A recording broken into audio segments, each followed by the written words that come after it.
அண்மை செய்தி.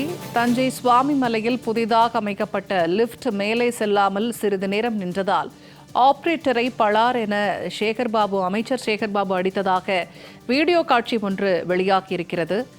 அண்மை செய்தியாக அது குறித்து நாம் பார்த்து வருகிறோம். தஞ்சை சுவாமி மலையில் லிப்ட் ஆபரேட்டரை அமைச்சர் சேகர்பாபு அறைந்ததால் பரபரப்பு ஏற்பட்டிருக்கிறது.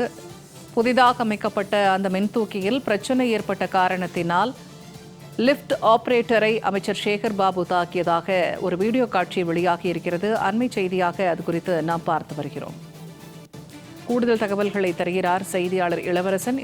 இப்ப சுவாமிமலை பகுதியில் புதிதாக அமைக்கப்பட்ட மின்தூக்கி சரியாக செயல்படாததனால் அமைச்சர் சேகர்பாபு லிப்ட் ஆபரேட்டரை அடித்ததாக ஒரு வீடியோ காட்சி ஒன்று வெளியாகி இருக்கிறது.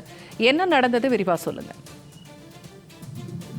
கண்டிப்பா பூர்ணிமா, அதாவது அறுபடை வீடுகள்ல நான்காம் படை வீடாக சுவாமிமலை முருகன் கோவில் உள்ளது.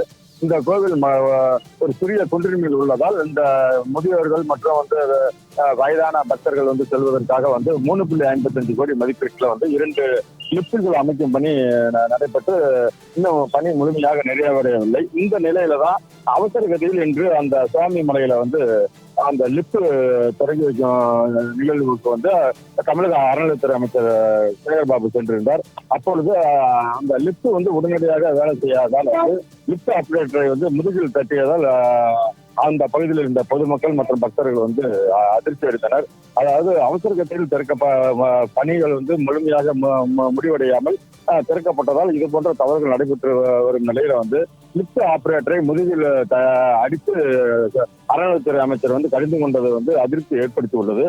அது மட்டும் இல்லாமல் அமைச்சர் வருகையை ஒட்டி அந்த கோவில்ல சுமார் 1 மணி நேரத்திற்கு மேலாக இன்று பக்தர்கள் தரிசனம் செய்ய முடியாமல் நீண்ட வரிசையில் காத்திருந்த நிலையும் ஏற்பட்டது. தொடர்ந்து இது போன்ற பல்வேறு பகுதிகளெல்லாம் அவசர கதியில பல்வேறு நலத்திட்ட பணிகளை திட்டப்பணிகளை தொடங்கி வைக்கும் நிலையில் அது மக்களுக்கும் பக்தர்களுக்கும் ஆபத்து இல்லாமல் இருக்க வேண்டும் என்பதுதான் அனைவரும் எதிர்பார்ப்பாக உள்ளது. இந்த நிலையில் லிப்ட் ஆபரேட்டரை தாக்கிய சம்பவம் அப்பகுதியில் உள்ள பொதுமக்கள் மட்டுமில்லாமல் அதிகாரிகள் மத்தியிலும் அதிர்ச்சியை ஏற்படுத்தி உள்ளது. பூர்ணிமா, தகவலை பகிர்ந்து கொண்டமைக்கு நன்றி இளவரசன்.